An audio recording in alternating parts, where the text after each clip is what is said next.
It's not often that a Netflix sitcom can teach you how to win in marketing, but that's exactly what an episode I was watching last night is completely doing. So let's get stuck in right now and let's find out exactly how you can use Brooklyn Nine-Nine to make your marketing win.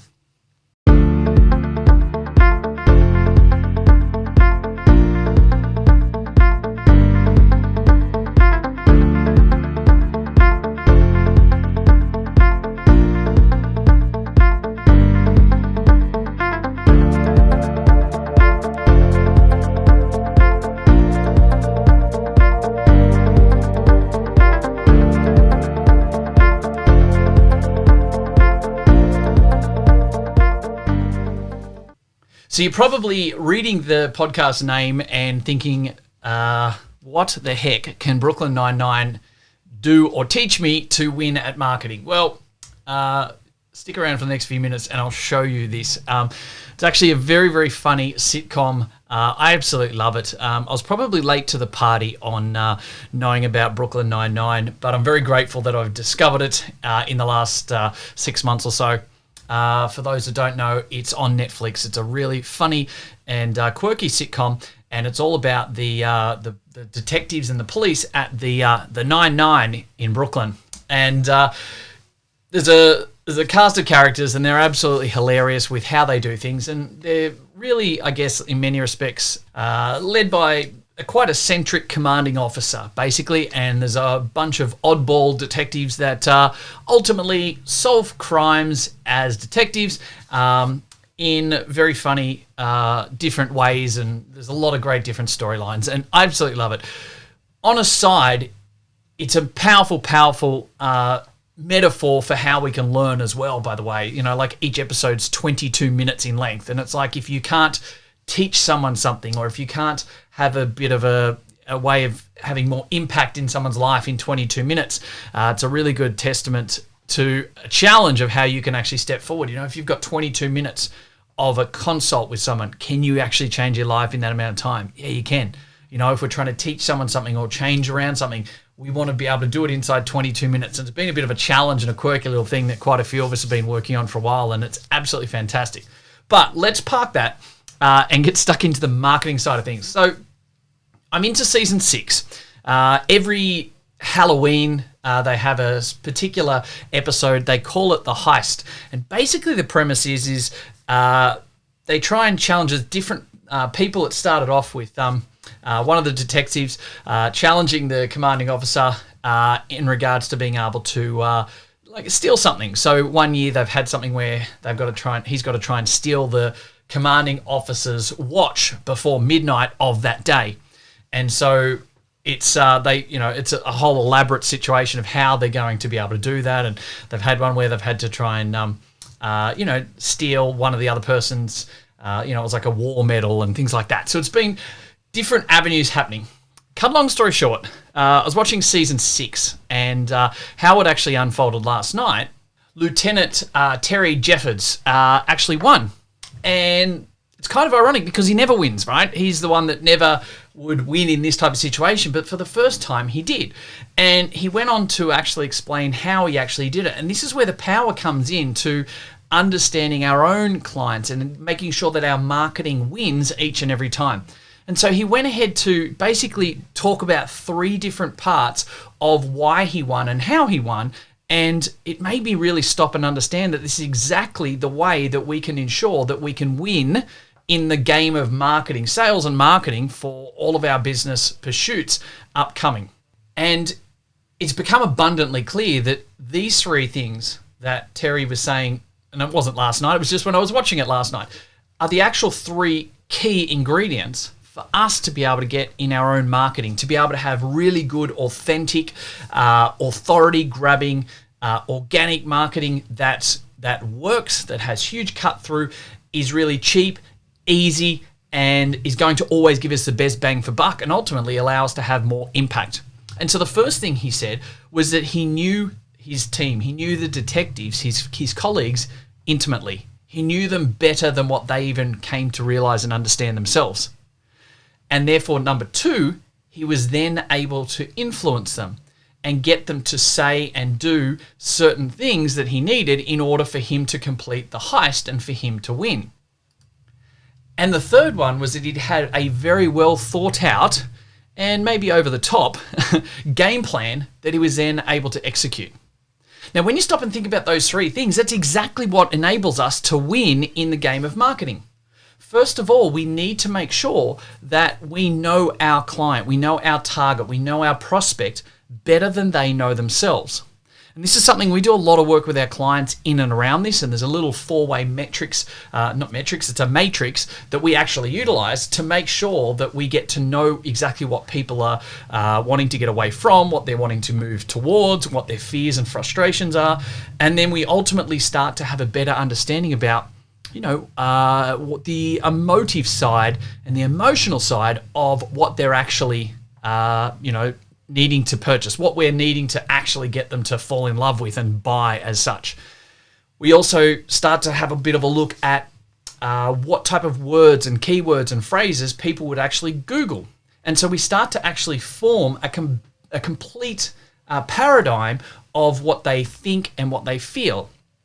And when we start to understand that, and some people might be listening to this and going, wow, that's actually pretty in-depth and I don't really know I could do that. It's actually a lot easier than what you think. And we do this. And once you get good at this, it takes you literally a couple of minutes. In 2 or 3 minutes, you can easily design this out so that your marketing has huge amounts of cut through. We get it into a situation so your marketing literally has your target market. You know them better than they know themselves. You know what they say, where they do, how they act, what their behaviors are, ultimately what they would be asking questions about, searching on Google for, where they hang out, where they are in their highest concentration. We start to have that in place. And this fundamentally then opens up the door to know exactly how to market. Because most people go, oh, I'm going to go and talk to a doctor and get referrals, or I'm going to go to social media and do some social media posts. That's all good and well, but that's the last thing we should be deciding. We should actually be deciding on the client. We should be able to look at the target and the demographic of them, where they are in their highest concentration, what they're really wanting to buy, why they're really wanting to buy that, the thoughts, the feelings. As I said, step number one, like Terry from Brooklyn Nine-Nine, know them better than they know themselves, right? And so if we get that in place first and foremost, it's the first lesson and the massive gold nugget from the Heist episode of Brooklyn Nine-Nine I watched last night. I love saying it, Brooklyn Nine-Nine. That's the first big gold nugget that so many people just don't get right in their marketing. And when you do get that right in your marketing, then everything else becomes like a domino effect and everything starts to fall forward nicely for you to win from there. And so number two was, because he knew his colleagues, and in our situation, because we know our prospects and our targets and our potential clients better than they know themselves, we have a finite ability and a very easy ability to better influence their purchasing decisions in our marketing context. Or in a scenario such as Brooklyn Nine-Nine last night, Terry is able to actually influence what they do, what they say, their next move, how they're going to act. And so it becomes a game. And for those that might think it's a bit weird me talking about the game of marketing, that's literally what it is. Business is a game. Sales is a game. Marketing is a game. Everything we do is a game. And how we play games is how we play life. And so anyone who's successful in business will know exactly that. We've got to get the game of business right. And we've got to be able to have the marketing game swinging in our favor.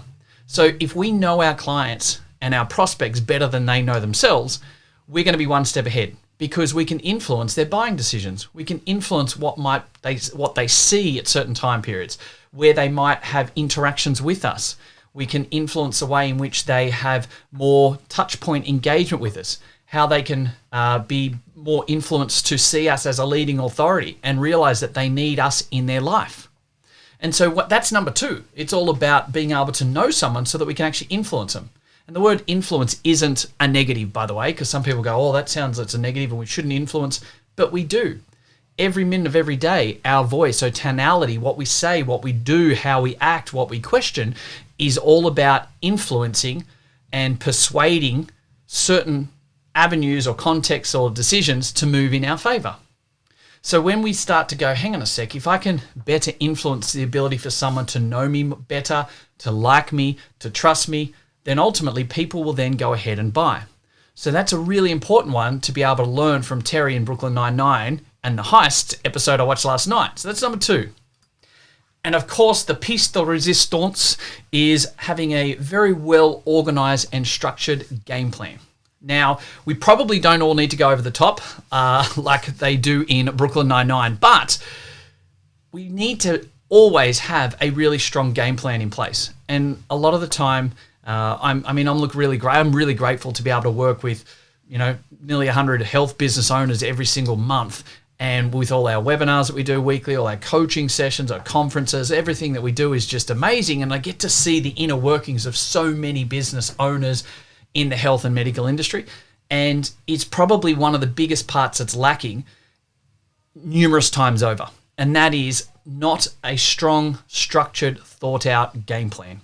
So too many times it's people would do the work and then they want to get more work. So they go and do 2 quick doctor's visits and they call that marketing. Or, they get a little bit lazy on consistent marketing. So they quickly throw up 2 or 3 videos that they put out and schedule 2 days apart out on social media. And they think, great, I've got 2 or 3 weeks of scheduled Facebook posts. I've got some good digital marketing. And ultimately, it's not well thought out. Ultimately, it's not in a structure that's going to get the best amount of cut through.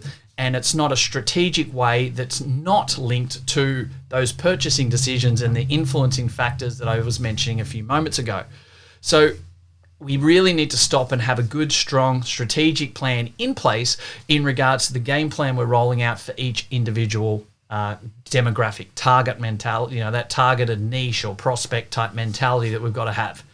So they're the 3 things that, that the lieutenant was reminding me last night of how we can really win and make our own marketing win each and every time. First of all, we've got to make sure that we intimately know our targets, our niche, our colleagues, our clients, our prospects, however we want to phrase it.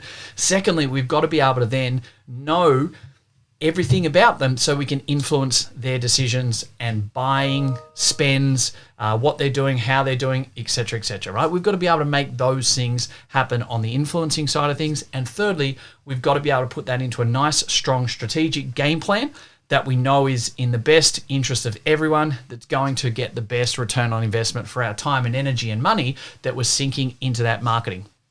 So if you want to know, it's the Heist episode of season 6. The whole sitcom is hilarious and I love it.